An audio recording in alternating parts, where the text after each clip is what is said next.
दोस्तों आज हम बात कर रहे हैं बेसिक्स ऑफ वीलुकअप फंक्शन। तो आइए देखते हैं वीलुकअप फंक्शन क्या है। दोस्तों जब हम वीलुकअप फंक्शन टाइप करते हैं तो उसमें चार तरीके के आर्ग्यूमेंट्स आते हैं। ये चारों आर्ग्यूमेंट्स इस फॉर्मूले के अंदर दिए रहते हैं। तो ये आइए जानते हैं इनके बारे में कि ये चारों क्या आर्ग्यूमेंट्स हैं। पहला है लुकअप वैल्यू, दूसरा है टेबल अरे, तीसरा है कॉलम इंडेक्स नंबर और चौथा है रेंज लुकअप। एक एक करके चारों के बारे में देखते हैं। लुकअप वैल्यू होती है कि हम क्या ढूंढना चाहते हैं, what we want to search corresponding value of a query. Means हम क्या चीज ढूंढना चाहते हैं जिसका हमें आंसर चाहिए। दूसरा है टेबल अरे। टेबल अरे मीन्स हम जो ढूंढना चाहते हैं वो किस टेबल अरे के अंदर है, वो किस जोन के अंदर है, या उसकी डेटा रेंज क्या है। एक शीट से दूसरी शीट में हो सकती है, एक फाइल से दूसरी फाइल में हो सकती है, एक ही शीट में अलग अलग कॉलम्स में हो सकती है। तीसरा है कॉलम इंडेक्स नंबर। जो हमारा टेबल अरे है उसके अंदर से जो हमारा आंसर है वो डेटा रेंज के कौन से कॉलम पर है। मीन्स जो भी हमारी डेटा रेंज शुरू हो रही है, सपोज ये हमारी डेटा रेंज शुरू हो रही है, इसके अंदर हम देखेंगे कि हमारा जो आंसर कॉलम है यहाँ पर है या यहाँ पर है। तो हम काउंटिंग करना शुरू करेंगे, इस कॉलम से इस कॉलम तक कितना काउंट हुआ है। सपोज अगर ये रेंज है मेरी, तो मैं थोड़ा डार्क कलर दे देता हूँ। अगर ये रेंज है, इसमें हमारे पास हैं तीन कॉलम, एक दो और तीन। और अगर हम यहाँ से शुरू करके बात करें तो ये तीन कॉलम होंगे। अगर हमारा आंसर इस कॉलम में है तो यहाँ से यहाँ तक दो कॉलम है। हम इसी की बात कर रहे हैं। और चौथा है दोस्तों रेंज लुकअप। ये रेंज लुकअप का मतलब है हमें एग्जैक्टली मैच कराना है या हम अप्रोक्सीमेट मैच भी करा सकते हैं।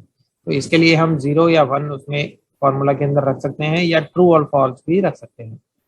इसकी बाय डिफॉल्ट वैल्यू फॉल्स होती है और उसका मतलब होता है जीरो। या तो हम जीरो रखें या फॉल्स रखें, एक ही बात है। या अगर ना भी रखें तो फॉर्मूला जो है वो बाय डिफॉल्ट जीरो वैल्यू लेकर के चलता है। इस चीज को समझेंगे दोस्तों हम एक एग्जांपल के साथ। तो आइए चलते हैं एग्जांपल पर। ये हमारा एक सेल्स का डेटा है जिसके अंदर अलग अलग एजेंट्स ने अलग अलग सेल किया है एक स्पेसिफिक पीरियड में, जिन्होंने कुछ बिल काटे हैं और उनकी सेल्स वैल्यू यहाँ पर दे दी गई है। तो ये एक सिंपल सेल्स वैल्यू है। हम अब एक क्वेरी बनाते हैं, अब एक सवाल बनाते हैं कि हर एजेंट का कमीशन कितना है, हमें ये जानना है। इसका कमीशन कंपनी ने फिक्स किया है 0.5%, 0.05%। तो अब हम चाहते हैं कि जैसे यहाँ पर हमारा एक एजेंट है लूसिया, तो लूसिया मैडम का की सेल कितनी है पहले हम जानेंगे इस तरह। लूसिया मैडम की सेल है 4,12,980 डॉलर। उस पर कमीशन कितना होगा, एक फार्मूला लगाते हैं, मल्टीप्लाई 0.5%। तो लूसिया मैडम का कमीशन है $2,065। लेकिन अब अगर ये डेटा हमारे पास हंड्रेड्स ऑफ रोज में हो या थाउजेंड्स ऑफ रोज में हो और इस तरीके का सवाल हमें आंसर करना हो, तो क्या हम एक एक करके वैल्यूज को लिख सकते हैं? नहीं।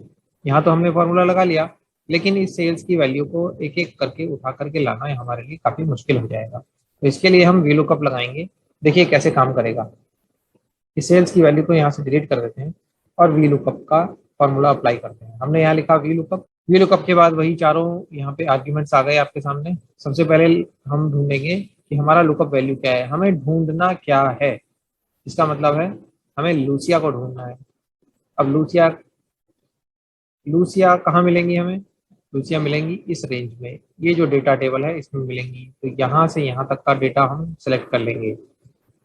शुरू वाली शुरू वाले कॉलम को अभी छोड़ देंगे, तो हम करेंगे सिर्फ यहाँ से यहाँ तक का डेटा चूज करेंगे। सबसे पहले फिर से लगाते हैं वी लुकअप। हमारी लुकअप वैल्यू है Lucia, means cell number F4। यहाँ लगाएंगे एक कॉमा, फिर हमारा आएगा टेबल अरे। टेबल अरे हमारा होगा यहाँ से लेकर के यहाँ तक, यहाँ पे एजेंट्स के नाम लिखे हैं और जहाँ उसकी सेल्स की वैल्यू लिखी है वहां तक। ठीक है फ्रेंड्स, इसको अब हम कॉमा लगाएंगे। अगले आर्ग्यूमेंट पर जाएंगे। अगला आर्ग्यूमेंट बोलता है column index number. Column index number count कीजिए दोस्तों, एजेंट, क्लाइंट नेम और सेल्स, 1, 2 एंड 3। तो इसका कॉलम का नंबर है थर्ड। हम यहाँ पर प्रेस करेंगे 3। 3 फिल किया। इसके बाद हम फिर से कॉमा लगाएंगे और हमारे लास्ट आर्ग्यूमेंट पर आएंगे जो कि है ट्रू और फॉल्स। तो हम यहाँ पे फॉल्स वैल्यू लगाएंगे, फॉल्स वैल्यू लगाएंगे या फिर जीरो लगाएंगे, एक ही बात है। एग्जैक्ट मैच हमें कराना है। और अब हम यहाँ पे ब्रैकेट क्लोज करके एंटर प्रेस करेंगे। अभी देखिए दोस्तों, यहाँ पे एक एरर आ गई। अब सोचिए कि यहाँ पे एरर क्यों आई। यहाँ पे एरर इसलिए आई, अब चेक करते हैं हमें कि प्रॉब्लम कहाँ है। हमारी जो लूसिया है, लूसिया में एक हमने एक्स्ट्रा स्पेस दे रखा है, जबकि यहाँ पर जो लूसिया का नाम लिखा है उसमें कोई स्पेस नहीं है। तो हम अपना नाम ठीक कर लेते हैं, अपने एजेंट का नाम ठीक कर लेते हैं, ये इसकी वैल्यू सही आ जाएगी। ठीक है फ्रेंड्स, एक बार फिर से हम लगा के देखते हैं किसी और एजेंट के लिए। मार्क यहाँ पे टाइप करते हैं तो यहाँ पे मार्क की वैल्यू आ जाएगी। हम यहाँ पे राम टाइप करते हैं तो राम की कॉरस्पॉन्डिंग सेल्स वैल्यू आ जाएगी, और कमीशन भी आप देखेंगे ऑटोमेटिकली चेंज होता जा रहा है यहाँ पे। इसी तरह एक क्वेरी हो सकती है कि हम बिल नंबर से इस फॉर्मूले को लगाएं। सपोज हमें बिल नंबर लेना है यहाँ पर, और बिल नंबर के साथ हमें एक वी लुकअप लगाना है। अभी हम इसको ब्लैंक छोड़ देते हैं दोस्तों। वी लुकअप, हमारे बिल नंबर स्टार्ट होते हैं यहाँ से, और हमारी क्वेरी या क्वेश्चन है हमारा बिल नंबर यहाँ पर। दिस कॉमा, हमारी रेंज स्टार्ट करते हैं दोस्तों। हमें बिल नंबर से शुरू करके सेल्स वैल्यू को तक लाना है। हमने ये रेंज पूरी सेट कर ली। अब देखिए इसमें फर्क क्या आ गया।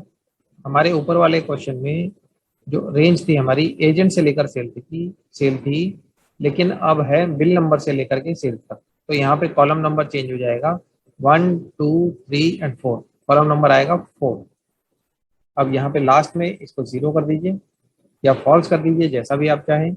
अगर नहीं भी लगाएंगे तो सिस्टम इसको ऑटोमेटिकली फॉल्स वैल्यू लेकर के चलेगा। ओके कर दीजिए। अब यहाँ पे डालिए आपका कोई भी बिल। सपोज मैं डालता हूँ 83,9,431। यहाँ पे इसकी वैल्यू आ गई। इसके ऊपर भी कमीशन हम कैलकुलेट कर सकते हैं, 0.5%, सॉरी मल्टीप्लाई 0.5%। कैलकुलेट हो गया दोस्तों, फाइन। इसी तरह हम कुछ और भी ले सकते हैं। देखिए और कुछ लेना चाहें, उसकी वैल्यू भी चेंज होती हुई यहाँ पे हमारे सामने आ जाएगी।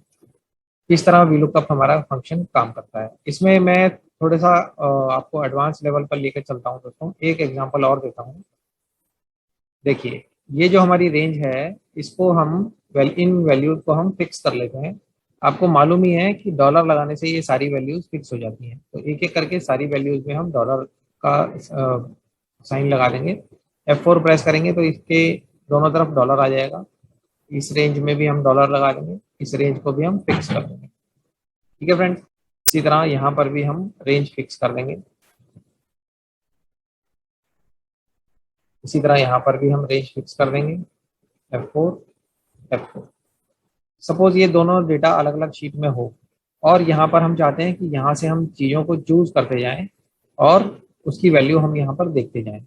तो इसमें हम एक डेटा वैलिडेशन भी लगा सकते हैं। वो कैसे काम करता है देखते हैं। डेटा बनाएंगे यहाँ बिल नंबर पर, फिर से जाएंगे डेटा वैलिडेशन के लिए लिस्ट बनाएंगे हम यहाँ पर। लिस्ट कौन सी होगी, इन वैल्यूज की लिस्ट होगी। ओके करेंगे, फिर से एंटर प्रेस करेंगे, ओके। अब ये हमारे पास यहाँ बाय डिफॉल्ट एक लिस्ट बनकर के आ गई, जिसमें वही नंबर्स हैं जो यहाँ पर हमारे फर्स्ट कॉलम में दिए गए हैं। तो हम यहाँ पर इन वैल्यूज को चेंज करके अपने सेल्स और कमीशन को देख सकते हैं। तो हमने डेटा वैलिडेशन के साथ वीलुकअप का इस्तेमाल देख लिया दोस्तों। ठीक है, तो फ्रेंड्स हमने वीलुकअप को बेसिक रूप से सीख लिया है। अब हम इसको एक और तरीके से एक्सटेंड करते हैं। एक एग्जांपल दे करके मैं आपको बताता हूँ। सपोज यहाँ पर मैंने राम की जगह रामा टाइप कर दिया, RAMA। तो ये यहाँ पर एरर दिखाने लग जाएगा। इस एरर से क्या होगा, ये थोड़ा सा खराब दिखेगा। तो हम ये चाहते हैं सिस्टम को कि अगर कोई वैल्यू जो इसमें नहीं है वो यहाँ पर अगर हो, तो यहाँ पर हमें आंसर मिले नॉट फाउंड। हम अपने फॉर्मूला को थोड़ा सा एक्सटेंड कर लेते हैं। एक्सटेंड करते हैं कैसे, इसके साथ एक और फंक्शन हम लगा सकते हैं, इफ एरर। इफ एरर का शाब्दिक अर्थ देखिए, अगर एरर हो तो। इफ एरर मैंने लगाया, ब्रैकेट स्टार्ट किया, यहाँ पर वी लुकअप के फंक्शन में कोई छेड़छाड़ हमें नहीं करनी है, और लास्ट में जाकर के ब्रैकेट के बाहर एक कॉमा लगाएंगे, फिर लगाएंगे इन्वर्टेड कॉमास के अंदर लिख देंगे नॉट फाउंड, क्योंकि हम ये चाहते हैं जब भी एरर आए वहां पर सिस्टम हमें दिखाए नॉट फाउंड लिखा हुआ दिखाए। तो हमने नॉट फाउंड को इन्वर्टेड कॉमास में लिखा और ब्रैकेट क्लोज कर दिया। हमारा फॉर्मूला हो गया इफ एरर, अगर एरर आए तो वी लुकअप लगाए, अगर वी लुकअप में कोई वैल्यू गलत आए तो यहाँ पर दिखाएगा सिस्टम नॉट फाउंड। देखिए, ठीक है फ्रेंड्स। इसी तरह इसमें भी लगा सकते हैं if error this comma not found. इस तरह हम यहाँ पर ये नॉट फाउंड का फॉर्मूला लगा सकते हैं। नॉट फाउंड की जगह कुछ और भी लिख सकते हैं, उसका नाम एरर लिख सकते हैं। इसका नाम लिख दीजिए एरर। जो हम यहाँ लिखेंगे वो टेक्स्ट फॉर्मेट में लिखेंगे, इसीलिए हमने इसको इन्वर्टेड कॉमा में लिखा है और हमारा एक्सेल उसको उसी तरीके से दिखाने लग जाएगा। यहाँ पे एरर लिख सकते हैं, यहाँ पे लिख सकते हैं रॉन्ग कोड, ये रॉन्ग कोड लिखने लग जाएगा। तो जैसा भी आप चाहें यहाँ पे लिख सकते हैं। अगर हम यहाँ इसको डिलीट भी कर देंगे तो भी यही रहेगा। अगर यहाँ पे वैल्यू तब तक नहीं आएगी जब तक ये हमारा करेक्ट वैल्यू एज पर हमारी डेटा रेंज नहीं आएगा। हमारी डेटा रेंज में जो नाम होंगे अगर उनके बाहर कोई नाम होगा तो यहाँ पे एरर दिखाएगा। जैसे मैं लिखता हूँ संजीव। संजीव अभी तक यहाँ पे एजेंट नहीं है, तो संजीव की ना कोई सेल है ना कोई कमीशन है। ठीक है फ्रेंड्स, इस तरीके से हम वीलुकअप फंक्शन का इस्तेमाल कर सकते हैं। आज के लिए इतना ही दोस्तों। आपको वीडियो पसंद आया हो तो सब्सक्राइब और लाइक जरूर कीजिएगा, अपने दोस्तों को शेयर कीजिएगा। Thank you so much.